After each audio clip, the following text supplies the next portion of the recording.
Hello, hello! Dans la vidéo d'aujourd'hui, je vais répondre à vos questions. Merci d'ailleurs pour tous vos commentaires. Je pense que plus c'est interactif, mieux c'est. Donc vraiment, n'hésitez pas à poser vos questions en commentaire, à interagir. N'hésitez pas aussi en commentaire à me dire ce qui ne va pas, ce que vous n'aimez pas et ce que vous voudriez voir être amélioré. Moi, si vous me dites rien, je pourrais pas deviner, hein. Donc les commentaires négatifs, c'est aussi bienvenu. Ici, je vous affiche toutes les questions auxquelles je vais répondre avec les timecodes. Vous pouvez naviguer dans la barre en bas de la vidéo pour sauter d'un timecode à l'autre. Vous pouvez aussi aller voir en description la liste de tous les timecodes et cliquer dessus. Donc n'hésitez pas à aller directement voir ce qui vous intéresse. Et j'espère que vous allez apprendre deux trois petites choses.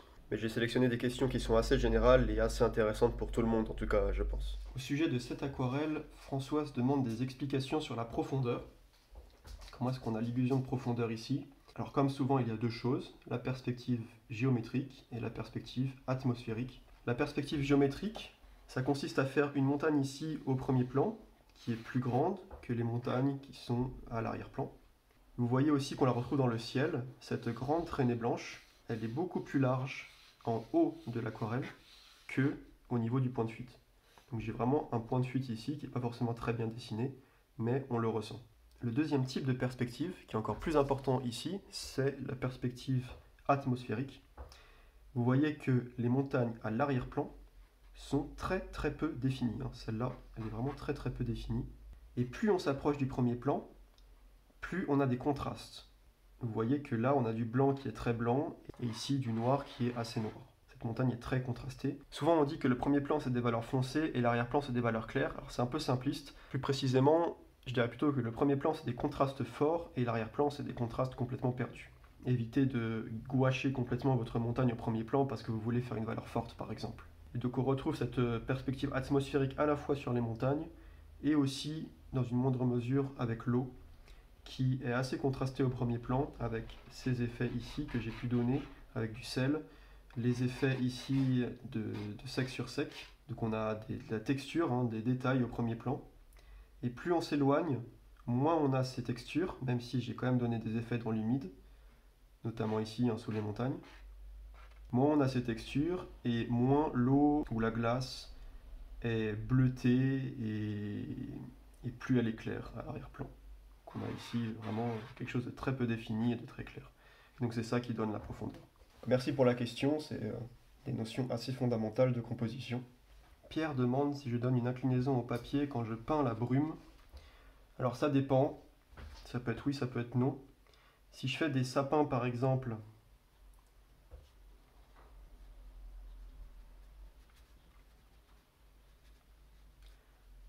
comme ça, et qu'ensuite je veux diffuser la base et faire un effet de diffusion vers le bas, et ben je vais mettre mon papier vers le bas.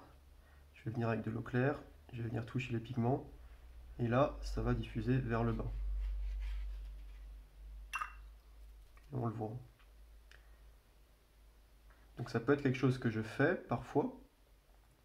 D'ailleurs, si je rajoute du pigment à la base, là, en inclinant le papier, il va finir par couler vers le bas aussi. Par contre, dans la technique des bords perdus proprement dite, au moment où je le montre dans la vidéo, quand je fais une montagne par exemple,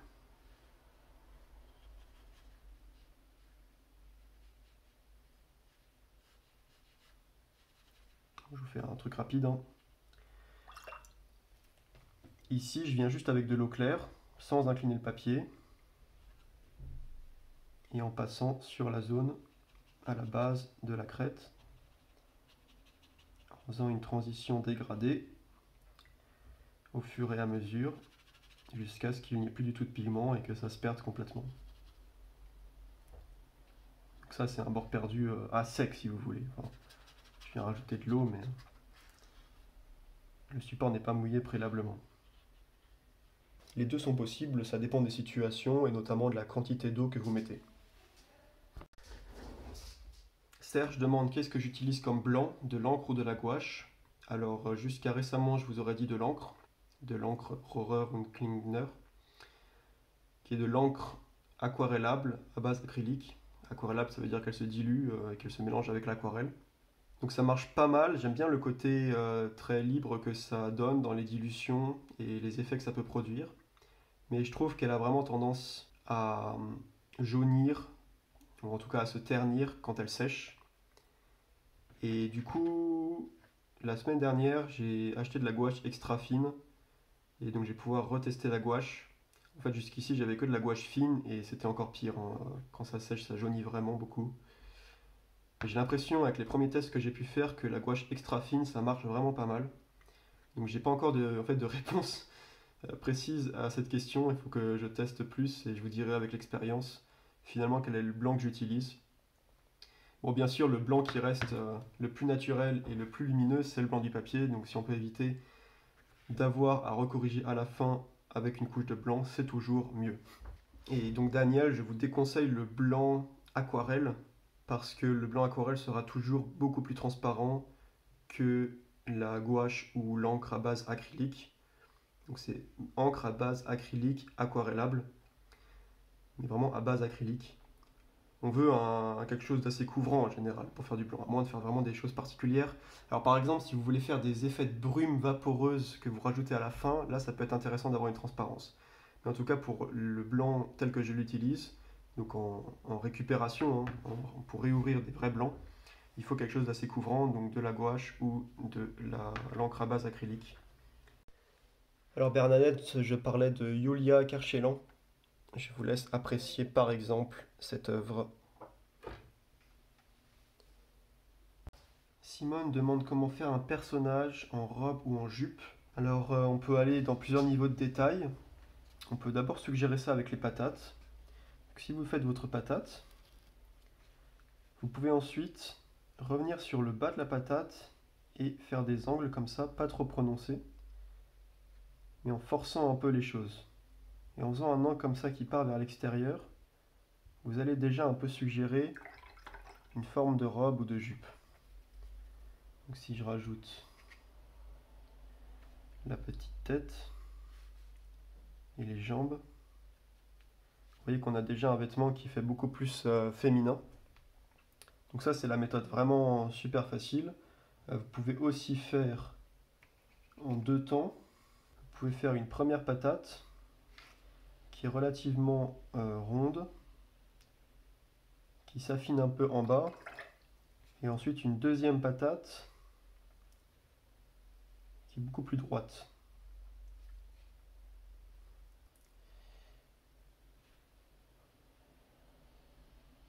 Bien sûr, il faut adapter la taille des jambes et la petite tête.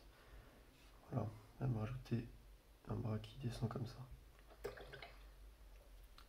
Donc ça, c'est les patates robes, patates jupe. Donc c'est une manière assez simple de suggérer des vêtements féminins. Après, on peut faire plus détaillé. Donc toujours en deux temps, vous pouvez faire une espèce de t-shirt avec ou sans manches. Donc un col en fait.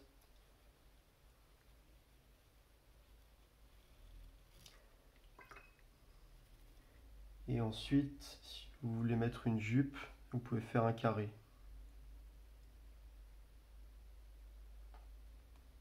En dessous du t-shirt. La technique de base reste la même, hein, des jambes qui convergent, une petite tête. Et voilà. Bon, là je vais un peu vite parce que je fais tout dans l'humide, je veux pas trop que la tête touche le reste, mais on peut faire en plusieurs étapes. On peut attendre que le haut, le chemisier sèche avant de faire la tête, etc. Pour faire une robe un peu plus sophistiquée, un peu plus convaincante que celle-là, on dirait plutôt un manteau avec une jupe, hein, vous me direz. On peut faire un espèce de triangle qui va vers le bas, comme ça. Et ensuite un U inversé. Là, vous allez obtenir une robe de soirée.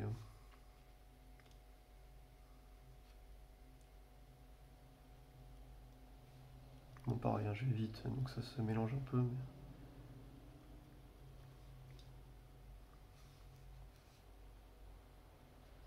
Je fais pas les cheveux, mais vous avez compris l'idée. Je vais essayer d'en refaire une.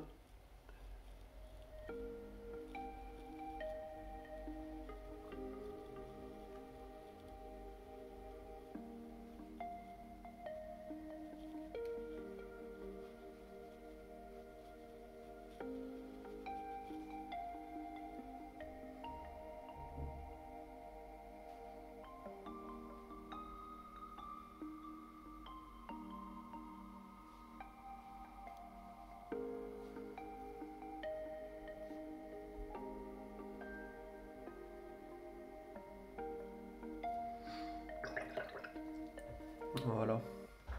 Pour ce genre de choses, n'hésitez pas à prendre des références et à essayer d'en extraire vraiment l'essence. D'ailleurs, si je fouille là-dedans,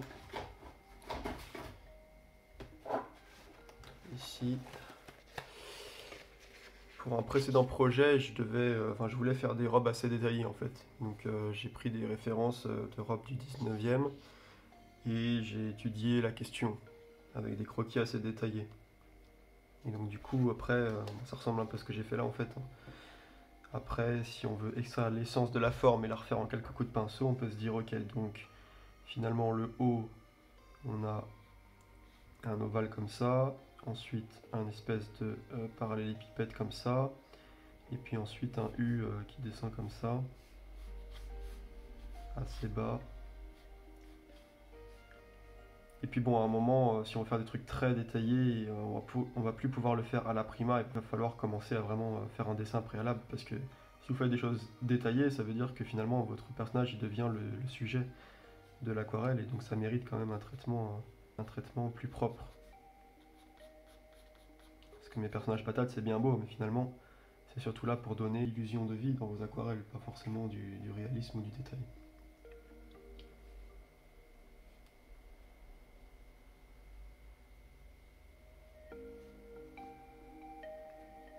Après là, une fois que le dessin est fait, j'y vais de manière assez libre, tout de même.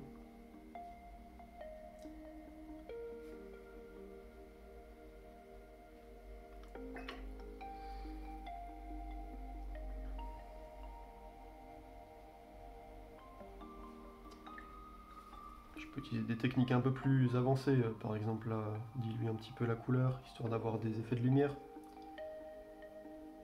On peut vraiment s'amuser à l'infini avec les personnages, hein, puis c'est toujours un bon exercice. Je me rappelle ce que j'avais fait aussi, il y a assez longtemps au final, c'était de prendre des croquis de stylistes et de les reproduire. C'est assez intéressant et assez rigolo.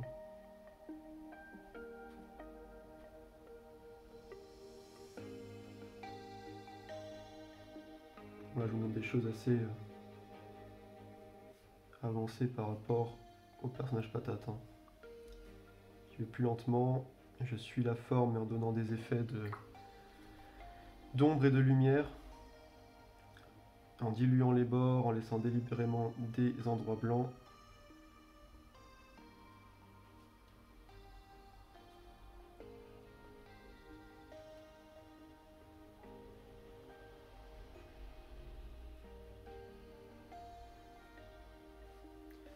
En faisant quelques petites fusions, diffusions. Moi je reviens pas sur la tête, mais on pourrait revenir, et puis peut-être je peux faire des petits cheveux tout de même.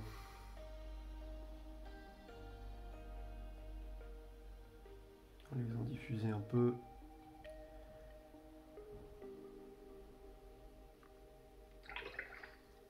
Quelque chose comme ça. Voilà, donc ça répond, j'espère, un peu à la question. On peut faire des personnages avec des vêtements qui ressemblent à des vêtements féminins assez rapidement, en modifiant un petit peu la forme de la patate. La jupe peut juste faire un rectangle ou un carré. Et après, on peut s'amuser à aller un peu plus loin en faisant vraiment une forme de vêtement, en lui donnant un mouvement, une dynamique, des ombres, des lumières. Et là, à partir de là, on va pouvoir utiliser des références parce que ça devient difficile d'improviser et de faire les choses simplement. Dans la prochaine vidéo, on verra des personnages plus détaillés que les précédents, et notamment deux femmes en jupe et en robe, il me semble. Dans le même genre de questions, on a Monique qui demande comment est-ce qu'on peut faire des personnages dans d'autres postures, comme assis sur une chaise. Alors pareil, la vidéo de ce week-end répondra un petit peu à ça. Globalement, la réponse à cette question qui ne va pas vous satisfaire, c'est chercher sur internet des références et entraînez-vous à essayer de les copier de manière le plus efficace possible. C'est-à-dire en minimisant les coups de pinceau et en essayant d'avoir une impression de personnage assis. Pour faire un personnage assis, vous pouvez faire une patate qui est assez allongée. C'est la perspective du fait que le personnage a le buste un peu en arrière, adossé, qui fait que c'est plus allongé qu'un personnage debout. Et ensuite, on peut faire des jambes qui vont partir de la gauche et de la droite et aller vers le bas, mais en étant assez courte. Bon, j'improvise, hein.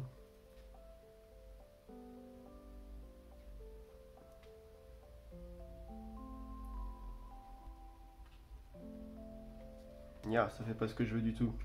Je veux que le orange diffuse dans le bleu, pas l'inverse.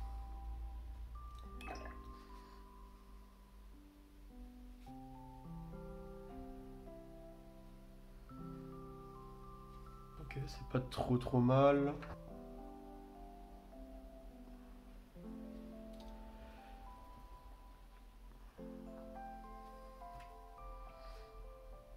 Ensuite, faut donner le contexte, donc on va faire une chaise.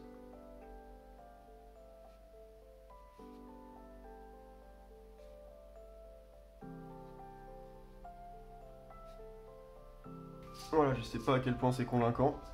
Probablement pas trop. Je m'applique un peu plus dans la vidéo de samedi.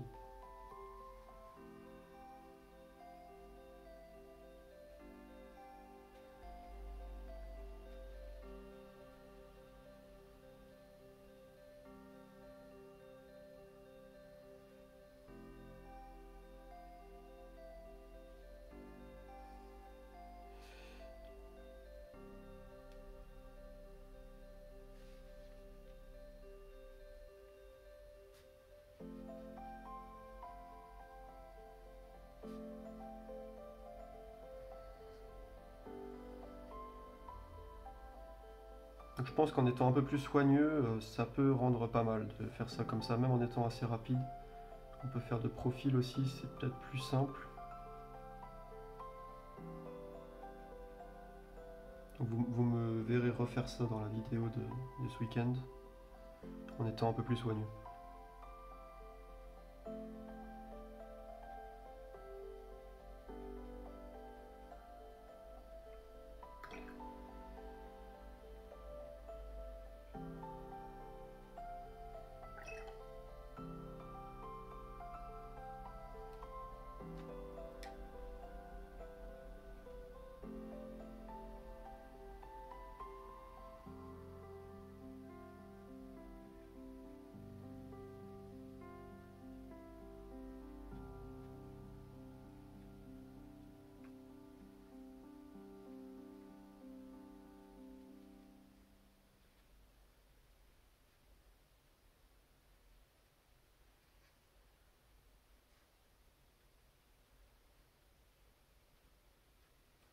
Voilà, quelques personnages qui peuvent donner l'impression d'être assis en quelques coups de pinceau.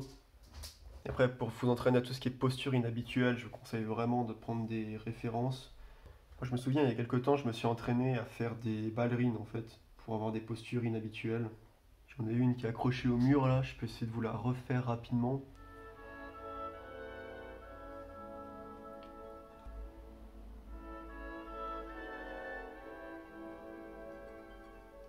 Donc ça, c'est les jambes. J'essaie de placer les éléments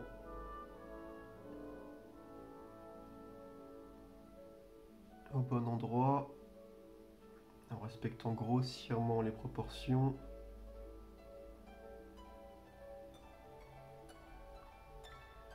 Un bras, l'autre bras.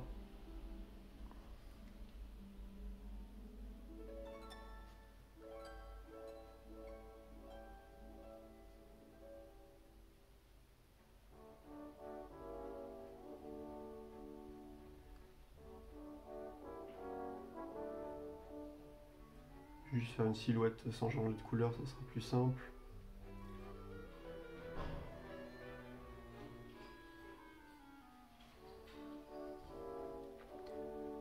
Ok.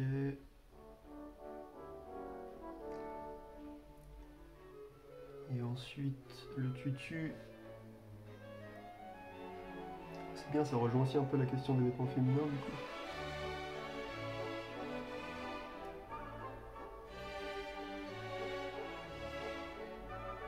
Je copie ce que j'avais déjà fait de la question de mon mur.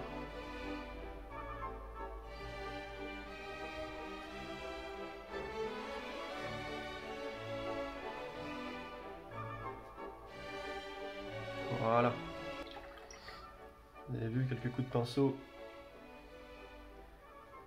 Quelques coups de pinceau rendus à la prima. C'est assez cool. Vu que j'utilise une couleur assez sombre, on peut même réouvrir un peu avec un pinceau un peu agressif.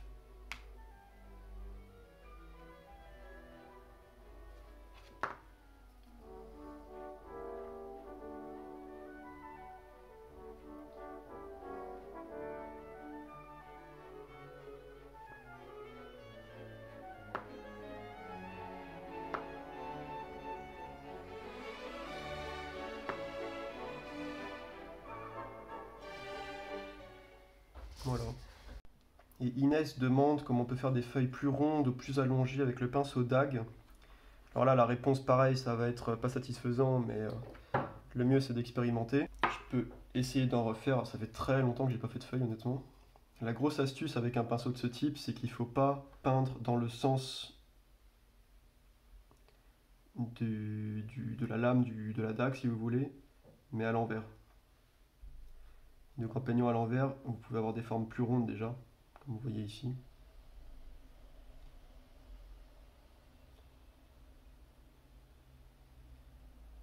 Et c'est vrai que dans ce sens, vous aurez des feuilles plus allongées.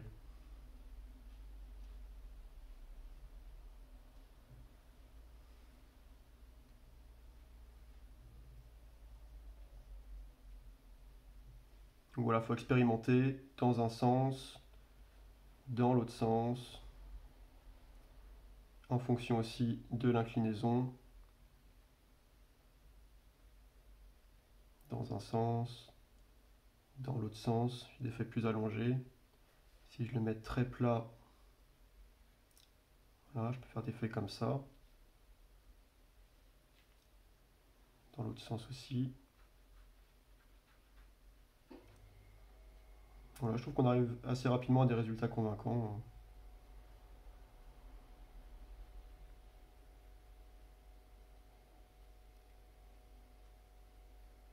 Je m'arrête parce que c'est très marrant en fait. Bref. Alors tant que j'y suis, je réponds aussi à ce commentaire-là. Catherine pensait que le cyan était un bleu. Alors ne t'inquiète pas Catherine, tu n'es pas la seule. Dans tous les livres pour débutants que je connaisse, dans le chapitre théorie des couleurs, on vous apprend que les couleurs primaires sont le bleu, le rouge et le jaune. Ce qui est faux en fait, complètement faux. Et je trouve ça dommage que, disons 80% des cours que vous trouvez, que ce soit en gratuit sur internet, même sur des ressources payantes comme un livre, 80% du contenu sur la théorie des couleurs soit juste faux, en fait, c'est juste incorrect.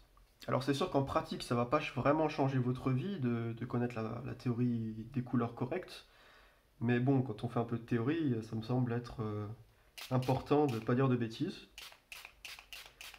Donc je vous montre avec les pigments que j'ai, quelles sont les vraies couleurs primaires. Donc le cyan,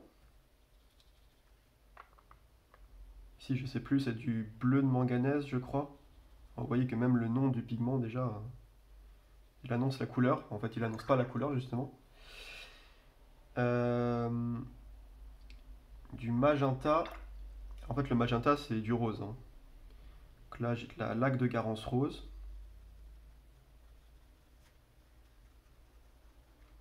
Et du jaune, voilà. Jaune citron en fait. Voilà, donc ça c'est les trois couleurs que vous avez dans vos imprimantes de bureau, sauf si elles sont très sophistiquées, mais dans les imprimantes classiques vous avez ces trois couleurs-là. Hop, cyan, magenta et jaune. Enfin, ça c'est les couleurs primaires. Vous ne pouvez pas obtenir ces couleurs en mélangeant d'autres couleurs. C'est pour ça que si vous vous basez sur une fausse théorie des couleurs, vous n'aurez pas de rose dans votre cercle chromatique. Entre le rouge et le bleu, vous aurez un violet un peu dégueu et puis c'est tout. Donc si je mélange du cyan et du magenta, qu'est-ce que j'obtiens? Est-ce que vous voyez? Donc là j'utilise celui-là qui est plus proche du cyan que le bleu de phthalo, mais le bleu de phthalo est quand même un cyan assez correct. Encore une fois, le nom est trompeur. Donc là je mélange du cyan et du magenta, ok? Qu'est-ce que j'obtiens quand je fais ça? Encore une touche de magenta. Voilà. Ça pourrait être un peu mieux. En fait, j'obtiens du bleu. Ok, maintenant je vais mélanger du magenta et du jaune. Du jaune.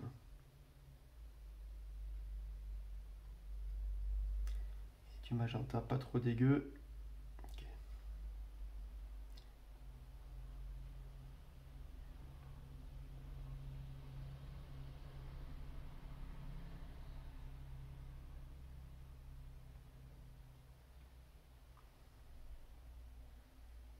J'essaye d'aller à mi-chemin. Voilà, on va dire que c'est bon. On obtient du rouge.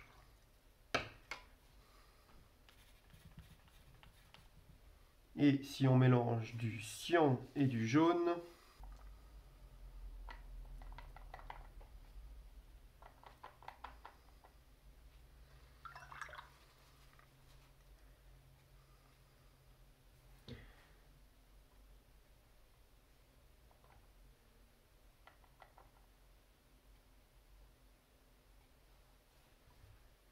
voilà, sans surprise, on obtient du vert.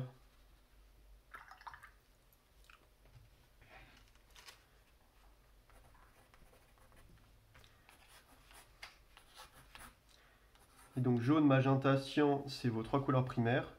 Et vert, rouge, bleu, c'est vos trois couleurs secondaires que vous obtenez en mélangeant les primaires. Et oui, le bleu et le rouge sont des couleurs secondaires, pas des couleurs primaires. Et du coup, le orange, le violet sont des couleurs tertiaires, pas des couleurs secondaires. Pourquoi c'est important de savoir ça? Alors déjà, parce que comme ça, vous savez où est le rose sur votre cercle chromatique. Alors que franchement, si vous faites un cercle chromatique à partir du bleu, du rouge et du jaune, vous n'avez pas de rose. Ensuite, ça vous permet d'obtenir des verts qui sont beaucoup plus saturés que si vous avez du bleu et du jaune. Je vous montre le bleu outre-mer, c'est un bleu secondaire donc. Voilà, le mélange est un peu désaturé, mais je pourrais faire les choses mieux. Et puis forcément, hein, mes pigments ne sont pas exactement les vraies couleurs primaires. En pratique, il y a toujours une imperfection. Donc si je prends du bleu et que je le mélange avec du jaune,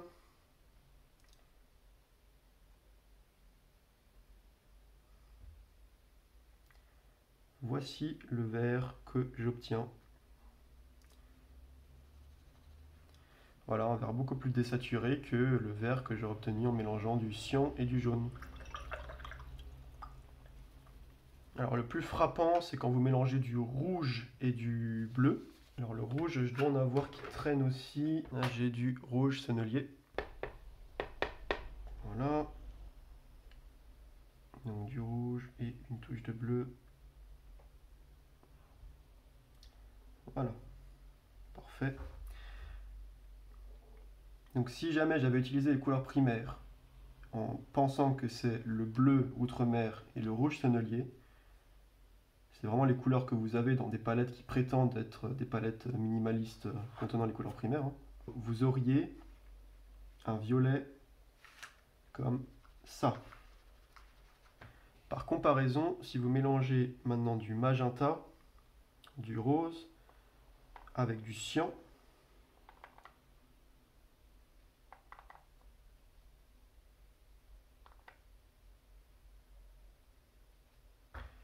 voilà le violet que vous obtenez.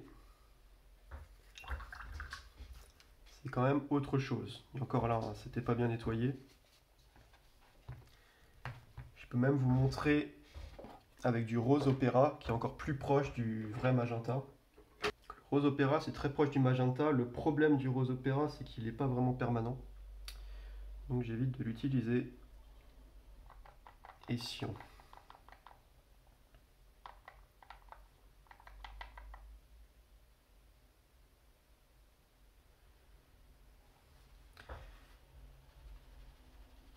Voilà. Bon courage pour obtenir ce violet en mélangeant du bleu et du rouge. Donc vous voyez qu'en pratique, connaître les vraies couleurs primaires peut servir. Notamment, vous comprendrez maintenant pourquoi vous ne pouvez pas obtenir de violet saturé. Ça sert aussi pour les couleurs complémentaires. Vous voyez que la complémentaire du rouge, c'est le cyan, c'est pas le vert. Donc du coup, si vous voulez faire une couleur neutre, Vous allez prendre du rouge. Je reprends juste le rouge que j'avais déjà mélangé ici, pour éviter de ressortir mon rouge tonnelier. Vous prenez du rouge et vous prenez pas du vert, vous prenez du cyan. Et vous allez parfaitement neutraliser comme ça. Vous voyez? Si vous prenez du vert, et ben vous neutralisez pas parfaitement parce que vous n'êtes pas au centre. Si vous tirez un trait entre le rouge et le vert, vous êtes près du jaune. Donc vous allez obtenir alors soit un jaune vert désaturé type vert de vessie, si vous êtes plus proche du vert que du rouge, ou si vous êtes plus proche du rouge, vous allez en fait obtenir un marron, un brun. Donc voilà, théorie des couleurs, cyan, jaune, magenta, couleur primaire, vert, bleu, rouge, couleur secondaire. Et après, turquoise, bleu métallique, violet, rouge froid si vous voulez, et orange et vert jaune, couleur tertiaire. Et c'est vraiment important en pratique. Alors, JCM Dupont demande si le cours d'aquarelle en 30 jours de Jenna René est approprié pour les débutants et présente un peu toutes les techniques. Alors, approprié pour les débutants, oui. Après, il est loin d'être exhaustif, mais c'est un bon livre, je trouve. Je peux vous montrer la table des matières. Donc c'est un bon livre parce qu'on voit quand même des techniques de base, et notamment des techniques, des astuces de dessin de base. Et elle a cette bonne idée de décomposer tous les sujets en courbes et en lignes. Donc ça rend les dessins plus faciles, un peu comme dans l'esprit de ce que j'ai montré pour les arbres, hein. Décomposer les arbres en un empilement de sphères, par exemple. Et après, elle parle un peu des valeurs et de la lumière, qui donnent du volume et de la profondeur. Et tout ça est appliqué à des motifs végétaux.